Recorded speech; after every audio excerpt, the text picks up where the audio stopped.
और क्या चाहिए? गौरव वारिया की गाड़ी ले लो, गौरव वारिया का चश्मा ले लो, ये कोट भी उतार के दे देता हूं। अन्नदाता के लिए जितना करो उतना कम है भाई। आदरणीय अन्नदाता ये कह रहे हैं कि हमें और सब्सिडी दो। WTO मना करता है सब्सिडी देने के लिए। आदरणीय अन्नदाता ये कहते हैं कि आप WTO से निकल जाओ, हमें कोई फर्क, हमें दो, लाओ मेरे पास, और लाओ और लाओ। मुझे फॉर्च्यूनर से लैंड रोवर पे अपग्रेड करना है, और लाओ। मैंने कभी नहीं देखा किसान यूनियन को मना करते हुए कि यार पाकिस्तान क्यों नहीं जाता। पाकिस्तान के साथ तो जंगें हुई हैं आपकी, पाकिस्तान के साथ तो जंगें हुई हैं, पाकिस्तान के साथ तो तलवारें निकली हैं, तोपें निकली हैं, पाकिस्तान के साथ 4-4 जंगें लड़ी हैं पाकिस्तान से। उसमें से भाई साहब 2 जंगें 65 की और 71 की तो पंजाब में तक हुई हैं।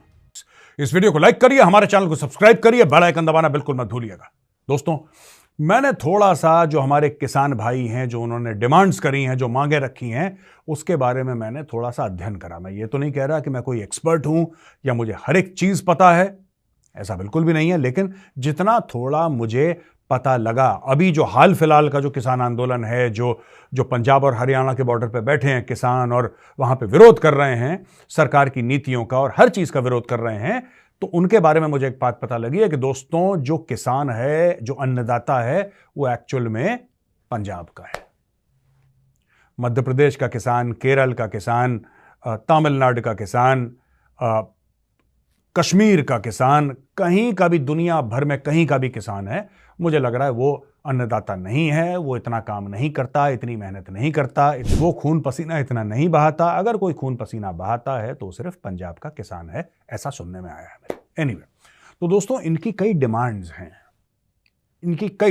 हैं, कुछ डिमांड्स, मैं 100% की बात नहीं कर रहा, कुछ डिमांड्स मैं आपके सामने आज डिस्कस करूंगा, रखूंगा, फिर आप बताइएगा कि इन डिमांड्स में कितना जोर है, कितना दम है। एक तो MSP ऑलरेडी मिल रहा है और क्रॉप्स पे MSP चाहिए, ठीक है। तो यानी कि सरकार एक मिनिमम जो है सपोर्ट प्राइस तय करे और उतना पैसा मिले। एक तो ये बात है।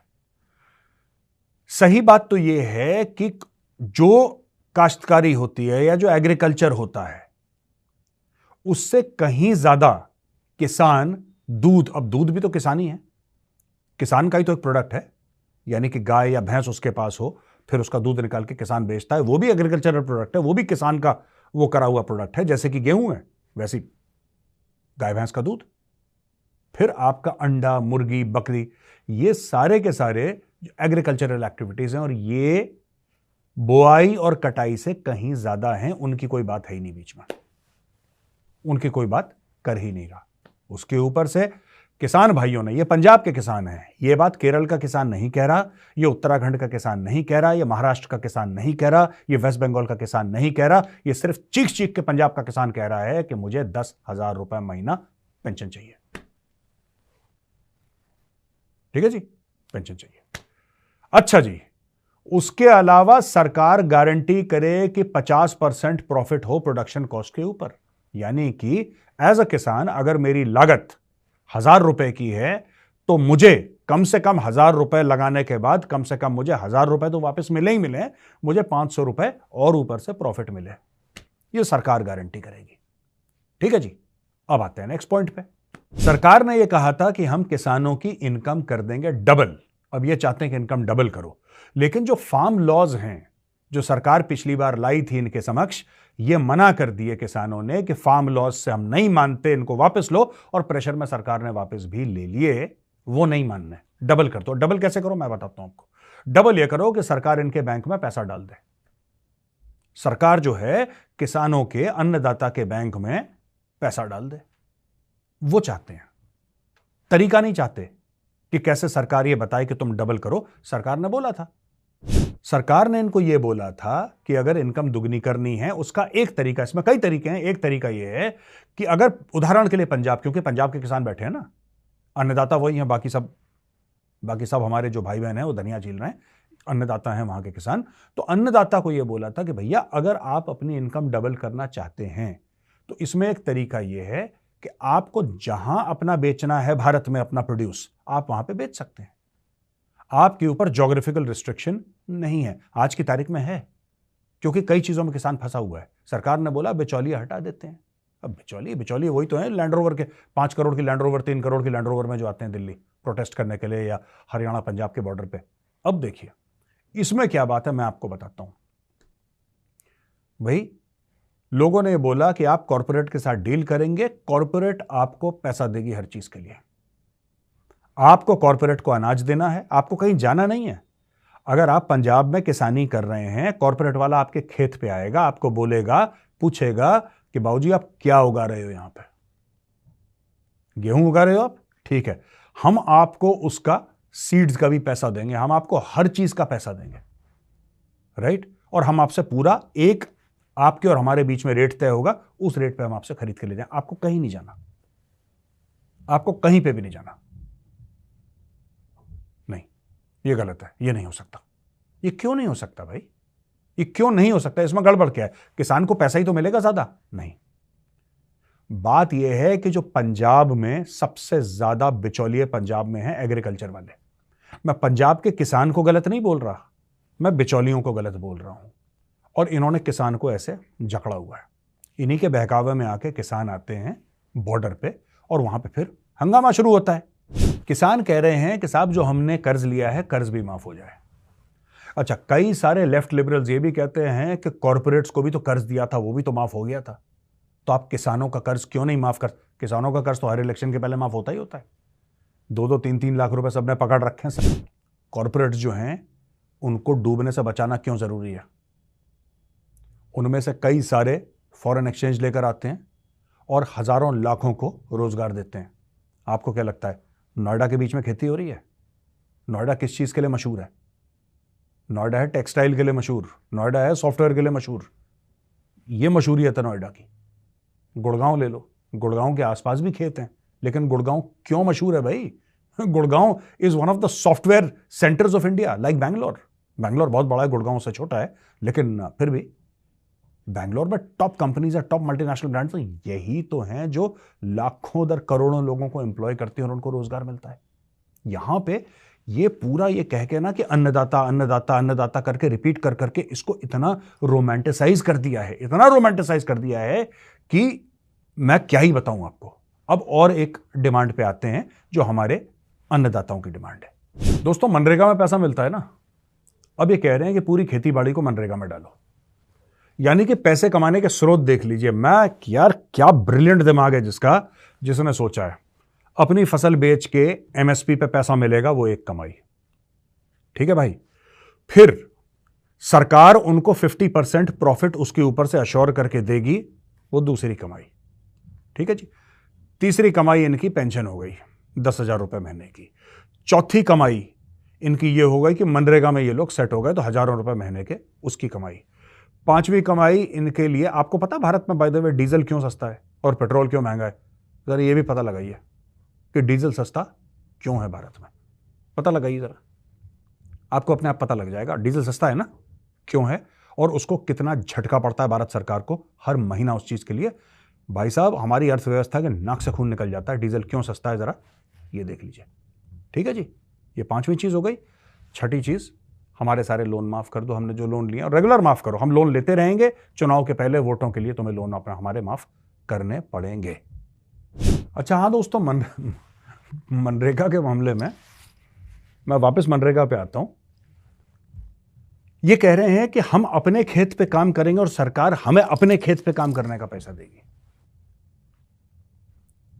पंजाब के फार्मर, ये अन्नदाता हैं पंजाब के, पंजाब का अन्नदाता कहता है कि मैं अपने घर पे काम करूंगा, अपने खेत पे काम करूंगा, ये सरकार पे और देश पे एहसान है और उसके भी मुझे पैसे चाहिए। दोस्तों, आपको एक बात पता है, किसान सब्सिडी दे दे के पंजाब की अर्थव्यवस्था खत्म हो गई है। आपको एक बार और पता होगी कि पंजाब जो उसका डेट टू जीडीपी रेशियो है पंजाब का, है ना, उस डेट में 90% डेट है। 90% डेट यानी कि 90% कर्जा जो है सरकार का, वो किसानों को सब्सिडी देने के चक्कर में है। खासतौर से इलेक्ट्रिसिटी, मुफ्त बिजली दे दो, मुफ्त ये दे दो, मुफ्त ये दे दो, क्योंकि इनकी लॉबी तगड़ी है, वोट ये देंगे, ये भी मुफ्त दे दो, वो भी मुफ्त। दो मुफ्त, मैं ये नहीं कह रहा, आपको सपोर्ट करना है, लेकिन जब ये मांग करते हैं पेंशन की, तो पेंशन किस किस को देंगे भाई? किसान कौन है? मैं फिर कह रहा हूं, किसान कौन है? मैंने परसों यही सवाल पूछा था, सैटरडे को यही सवाल पूछा था, किसान है कौन भाई? क्या वो है जो खेत का, जो जमींदार है, जिसका खेत है, या उस खेत पे जो 20-50 लोग बिहार यूपी से आते हैं वो?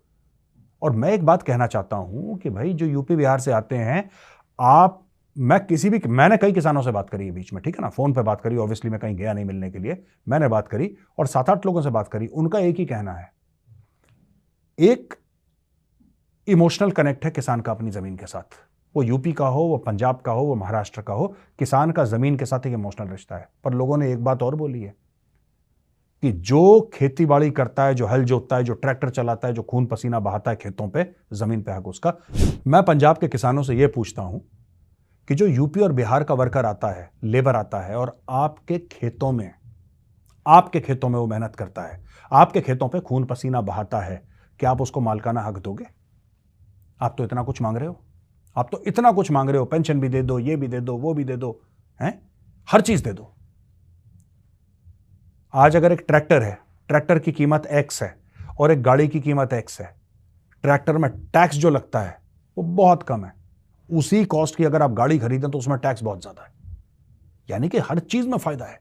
कई जगह बिजली फ्री, पानी फ्री, ये लो, ओए यार। और जब हम कहते हैं ये बात तो फिर वहां से जवाब आता है, और एक बहुत बड़ा कोई पढ़ा लिखा जो किसानों के हक में बात कर रहा था, पंजाब के किसानों में, वो कहता है कि अगर ऐसी बात है तो आप हमें परमिशन दो कि हम दुनिया भर में अपना सामान एक्सपोर्ट करें। हम आपसे कुछ नहीं मांगते, आप हमें इजाजत दो, आप हमें अनुमति दो कि हम दुनिया भर में अपना अनाज एक्सपोर्ट करें। अगर हमें अच्छे दाम इंग्लैंड से मिल रहे हैं तो हम इंग्लैंड में एक्सपोर्ट करेंगे। अब बिल्कुल ठीक है, आप एक्सपोर्ट करो, हम इसके लिए राजी हैं, लेकिन टैक्स भरना पड़ेगा। एग्रीकल्चरल इनकम में टैक्स नहीं है, उसमें भी मजे मार रहे हो आप, ठीक है। बीमा चाहिए अपनी फसल के लिए। जो फौजी बॉर्डर पे खड़ा है ना, वो अपना प्रीमियम खुद भरता है। शौक लगा? क्यों दोस्तों, शौक लगा? जो फौजी सरहद पे लड़ रहा है आपके और मेरे लिए, राइट, वो अपना प्रीमियम खुद भरता है, उसको फ्री इंश्योरेंस नहीं मिलती। पर अन्नदाता जो है पंजाब के, हमारे माननीय आदरणीय अन्नदाता, वो ये कह रहे हैं कि हमें फसलों पे इंश्योरेंस भी चाहिए और उसका प्रीमियम सरकार भरेगी। और क्या चाहिए? गौरव वारिया की गाड़ी ले लो, गौरव वारिया का चश्मा ले लो, ये कोट भी उतार के दे देता हूं। अन्नदाता के लिए जितना करो उतना कम है भाई, करना चाहिए। दोस्तों, जो वर्ल्ड ट्रेड ऑर्गेनाइजेशन है ना, वर्ल्ड ट्रेड ऑर्गेनाइजेशन के तहत भारत उसका सिग्नेटरी और बहुत सारे देश उसके सिग्नेटरी हैं। आदरणीय अन्नदाता ये कह रहे हैं कि हमें और सब्सिडी दो। WTO मना करता है सब्सिडी देने के लिए। WTO जो है वो मना करता है, वो कहता है कि हम सब्सिडी एक लेवल के ज्यादा नहीं दे सकते, ठीक है ना। आदरणीय अन्नदाता ये कहते हैं कि आप WTO से निकल जाओ, हमें कोई फर्क, हमें दो, लाओ मेरे पास, और लाओ, मुझे फॉर्च्यूनर से लैंड रोवर पे अपग्रेड करना है, और लाओ। अगर इनकी सारी डिमांड आप मान लेते हैं ना, मैं सरकार से बात कर रहा हूं, अगर सरकार इनकी सारी डिमांड मान लेती है दोस्तों, हिंदुस्तान पाकिस्तान से बदतर हाल में चला जाएगा 1 साल के अंदर। 1 साल नहीं लगेगा, 1 साल। जो हम लोग कहते हैं ना बड़े फक्र के साथ कि 5th largest economy, 3rd largest economy होने वाली है, ये सब समाप्त कर देंगे, सब सवा चट हो जाएगा। अब दोस्तों एक और बात बताऊं मैं आपको, जो चावल का प्रोडक्शन है ना, नंबर 1 पे वेस्ट बंगाल है, नंबर 3 पे पंजाब है। ये पहले एक जमाने में पंजाब में चावल नहीं उगाया जाता था, क्योंकि पंजाबी डाइट में चावल की जगह बहुत थोड़ी है। कभी कभी चावल खा लिया, पंजाबी ने खा लिया। पंजाबी क्यों, राजस्थान में चावल की डाइट बहुत कम है, गुजरात में बहुत कम है, मध्य प्रदेश में मिक्स एंड मैच है, उत्तर प्रदेश, वेस्टर्न यूपी में ज्यादातर रोटी खाएंगे, ईस्टर्न यूपी में जो बिहार के साथ लगता है इलाका, वहां पे चावल, वेस्ट बंगाल में चावल, बिहार में चावल, पूरे सदर्न स्टेट्स में चावल, पूरे नॉर्थ ईस्ट में चावल। पंजाब में मोटा अनाज, ये सब चलता है। चावल पंजाब की डाइट का कभी हिस्सा था ही नहीं। कभी कभी once in a while for a change luxury में खा लेते थे। आजकल की तारीख में पंजाब ने दमादम मस्त कैलेंडर कर दिया और चावल उगाना शुरू कर दिया। कोई गलत बात नहीं है, पूरा अधिकार है, चावल उगाएं, धनिया उगाएं, प्याज उगाएं, जो उगाना है उगाएं। लेकिन किंतु परंतु दोस्तों, चावल उगाने के लिए सबसे बड़ी चीज आपको क्या चाहिए? ढेर सारा पानी। और ये पानी कहां से आ रहा है? देखिए, अब मैं आपको बताता हूं। पंजाब यानी कि पंजाब यानी कि 5 पानी, 5 नदियां, उसके ऊपर पंजाब का नाम बनाया गया है। पंजाब यानी कि लैंड ऑफ 5 रिवर्स। अब वो रिवर्स कौन कौन से हैं, वो कहां से शुरू होते हैं, कहां पे खत्म होते हैं, ये आपको जानना बहुत जरूरी है अपने अगले पॉइंट के लिए। आपको समझना बहुत जरूरी है दोस्तों, ठीक है। दोस्तों ये देखिए, सतलज, ये लॉन्गेस्ट ऑफ द 5 रिवर्स है, ये तिब्बत में ओरिजिनेट होती है। ये तिब्बत से आती है हिमाचल, हिमाचल से जाती है पंजाब, इसको तिब्बत में कहते हैं लांगशन खबाब, ठीक है। और नीचे वाले एरिया में जो ऊंचे इलाके हैं लाहौल स्पीति के एरिया में, इसको कहते हैं लांगशन खबाब। मैं इसलिए जानता हूं क्योंकि वहां पे मेरी पोस्टिंग रह चुकी है, मैं लाइन ऑफ एक्चुअल कंट्रोल पर सर्व कर चुका हूं, ठीक है जी। लांगशन खबाब नीचे आती, नीचे उसका नाम सतलुज हो जाता है, वही नदी नीचे आती है और वही नदी घुसती पंजाब में, सतलज नदी, ठीक है जी। दूसरा है ब्यास, ये ब्यास कुंड है रोहतांग पास के पास हिमाचल में, ये कुल्लू वैली से आती है, फिर ये सतलज को ज्वाइन कर जाती है पंजाब में। तीसरी नदी है रावी, रावी आती है Indian state of Himachal Pradesh, ये चंबा डिस्ट्रिक्ट से गुजरते हुए फिर आती है before entering the Pakistani province of Punjab, ठीक है भाई। इसका ओरिजिनल है, जो ओरिजिन है इसका, स्रोत है इसका, ये हिमालयाज नियर रोहतांग पास हिमाचल प्रदेश, ठीक है। फिर आप आते हैं चेनाब में, ये भी जम्मू और कश्मीर से निकलती है, वैली के थ्रू फ्लो करती है और कश्मीर वैली फिर ये पाकिस्तान के अंदर घुस जाती है। अच्छा, झेलम, ये वेरीनाग जम्मू और कश्मीर के थ्रू होते हुए श्रीनगर पाकिस्तान, ठीक है ना। अब एक जमाने में ये हिमाचल विमाचल का पूरा area, this used to be Punjab, फिर इसका 60s के दशक में हरियाणा बन गया अलग से, राइट। ये आपका रिकॉन्स्टिट्यूशन हुआ ना पूरा स्टेट्स का, ये बनाया गया, स्टेट्स अलग अलग बनाए गए, काफी स्टेट्स अलग बनाए गए, तो फिर अलग हो गया पंजाब, अलग हो गया हरियाणा। यानी कि आप देखिए, ये जो पंजाब में पानी है, ये जो पंजाब में पानी है, अब एक डिमांड ये थी कि भाई पानी हरियाणा को दे दो। वो इलाका थोड़ा सा पंजाब के मुकाबले हल्का सा सूखा है, क्योंकि हरियाणा का बॉर्डर पंजाब के साथ तो लगता है एक बॉर्डर हरियाणा का दिल्ली के अलावा लगता है राजस्थान से, और वो एरिया सूखा है पूरा, वहां पे भी किसान है। एक बूंद पानी नहीं देंगे हरियाणा को, ये बोल चुके हैं ऑन रिकॉर्ड, एक बूंद पानी नहीं देंगे। और ऊपर से सिद्धू मूसेवाला ने गाना भी निकाल लिया SYL के ऊपर, है ना, यानी कि सतलुज यमुना लिंक, पानी नहीं देंगे, पानी नहीं देंगे। इमोशनल मामला कर दिया, गाने लिख लिख के, गाने लिख लिख के, गा गा के इमोशनल मामला कर दिया कि पानी नहीं देंगे। यार एक बात बताओ, आपके भाई हैं हरियाणा वाले, वो बगल में रहते हैं, आप जब प्रोटेस्ट करते हो आप हरियाणा के थ्रू आते हो, आप जब सरकार के खिलाफ प्रोटेस्ट करते हो, अपनी मांगे करते हो, तब आप चाहते हो कि हरियाणा का जो किसान है वो आपके साथ चले दिल्ली, क्योंकि आप हरियाणा के थ्रू आओगे दिल्ली। आप उसको एक बूंद पानी नहीं देने को राजी हो, लेकिन आप चाहते हो कि जब पुलिस लाठी मारे तो हरियाणा के किसान के सर पे भी एक आध लाठी मारे। ये कहां का न्याय है? सोचना कभी इसके बारे में, ठीक है जी। मैं यही कह रहा हूं, आपके नेता यानी कि पंजाब के नेता कहते हैं हरियाणा को एक बूंद पानी नहीं देंगे, मौत आ जाए, खून की नदियां बन जाए, हरियाणा को एक बूंद पानी नहीं देंगे। ये आपने किसानों को लेके एक बड़ा इमोशनल मामला बना दिया, उनकी भावनाएं जोड़ दी उसके साथ। उनको लगता पता नहीं पानी ले लेंगे क्या हो जाएगा। आप कहते हो पानी नहीं देंगे। कैनाल बनाया, वहां पे कैनाल बनाने की कोशिश करी, खालिस्तानियों ने भाई साहब इंजीनियर्स को गोली मार दी, लेबर को गोली मार दी, काम रोक दिया। कितनी बार तो काम रोक चुका है उधर। एक बूंद पानी नहीं देंगे हरियाणा को, लेकिन हरियाणा वालों को पानी नहीं देंगे, हरियाणा वालों को खून जरूर चाहिए। ये जितनी भी किसान यूनियन है पंजाब की आएंगी, इनको हरियाणा के किसान का सपोर्ट चाहिए, समर्थन चाहिए, लेकिन पानी की एक बूंद नहीं देनी है उसको। और उसको पानी देने को मना कर रहे हो जो उसका हक है, क्योंकि बंटवारे के पहले जब ये स्टेट्स का पूरा अलग अलग हुआ था ना स्टेट्स का, तो that certain part was part of Punjab only, some part was Rajasthan also, but this part of Punjab only. आप उस एरिया को पानी देने को राजी नहीं कर रहे, पानी नहीं देंगे। अगर हिमाचल कर हिमाचल वाले कहते हैं कि उनका दिमाग फिर गया, हिमाचल वालों को, उन्होंने बोला हम पंजाब को नहीं देते पानी, फिर आप क्या करोगे? अच्छा, जब आपसे पानी चला जाता है पाकिस्तान, मैंने कभी नहीं देखा किसान यूनियन को मना करते हुए कि यार पाकिस्तान क्यों पानी जाता है। पाकिस्तान के साथ तो जंगें हुई हैं आपकी, पाकिस्तान के साथ तो जंगें हुई हैं, पाकिस्तान के साथ तो तलवारें निकली हैं, तोपें निकली हैं, पाकिस्तान के साथ 4-4 जंगें लड़ी हैं पाकिस्तान से। उसमें से भाई साहब 2 जंगें 65 की और 71 की तो पंजाब में तक हुई हैं। पाकिस्तान में पानी चला जाए कोई दिक्कत नहीं है, पाकिस्तान में पानी चला जाए there is no problem. Haryana को नहीं जाना चाहिए यार। कोई सुनेगा तो उसको लगेगा कि पता नहीं कि असली दुश्मन पाकिस्तानी क्या रहना है।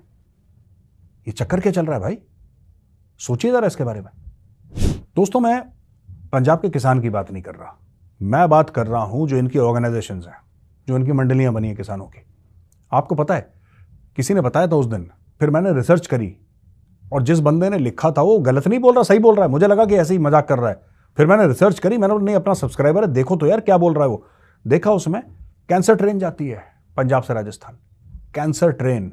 उसका नाम कुछ और है ट्रेन का, लेकिन हर एक ट्रेन में राइट इलाज के लिए भर भर के पंजाब से हर रोज 50-80 लोग जाते हैं राजस्थान इलाज करने के लिए। उनको कैंसर हो रखा है। कैंसर कहां से होता है इनको?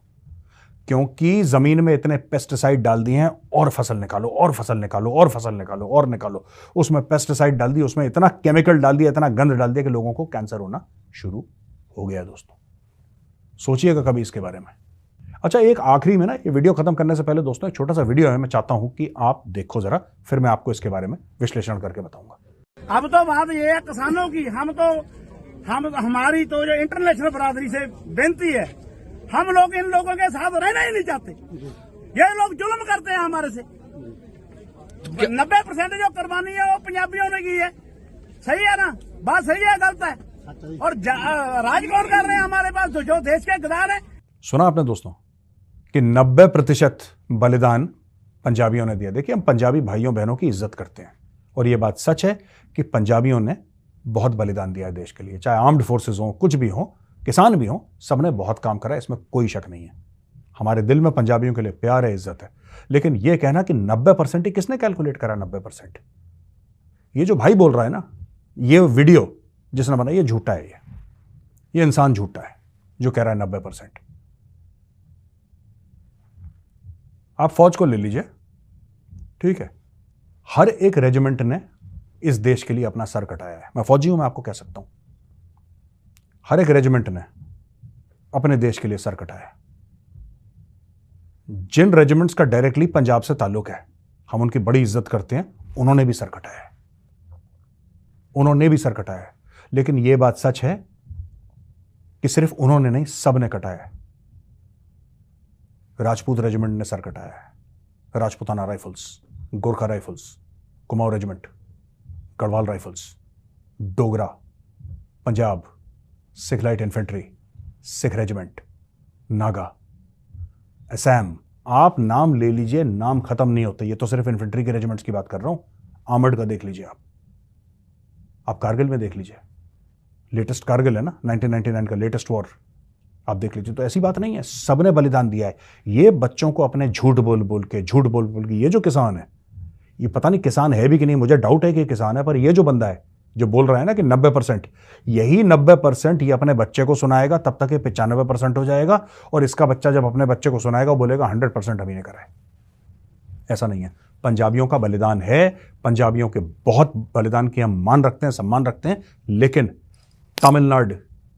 तमिलनाडु के लोगों ने भी अपना सर कटाया है, केरल के लोगों ने भी सर कटाया है, मणिपुर, गुजरात, राजस्थान, महाराष्ट्र, बिहार, उत्तर प्रदेश, मध्य प्रदेश, कोई ऐसी जगह नहीं है भारत में जहां के लोगों ने आके इस देश के लिए बलिदान ना दिया हो। चाहे आप स्वतंत्रता संग्राम देख लें, अंग्रेजों के खिलाफ लड़ाई देख लें, या 1947 से लेकर आज हम बैठे हैं फरवरी 2004 में, आप देख लें। ऐसा नहीं है। ये गलत चीज बताई जा रही है लोगों को, और जानबूझ के लोगों को इमोशनल करा जा रहा है, क्योंकि लोग सिंपल हैं, पंजाब के लोग इमोशनल लोग हैं, सिंपल लोग हैं, उनके दिमाग में ये किसान यूनियन वाले गलत गलत चीजें भर रहे हैं। मैंने सोचा आज आपको, आज के ना, मैं नॉर्मली इन सब चीजों पर ज्यादा बोलता नहीं हूं दोस्तों, लेकिन आज मेरे मन में ना मैंने 2-4 वीडियोस देखे, बड़ी खटास हुई यार। और बोला क्या ये नॉनसेंस बोल रहे हैं, ये कोई चीज है बोलने वाली? इनका जवाब देना जरूरी है, और जवाब होना चाहिए यूट्यूब में, इसलिए आज मैंने इनको जवाब दे दिया।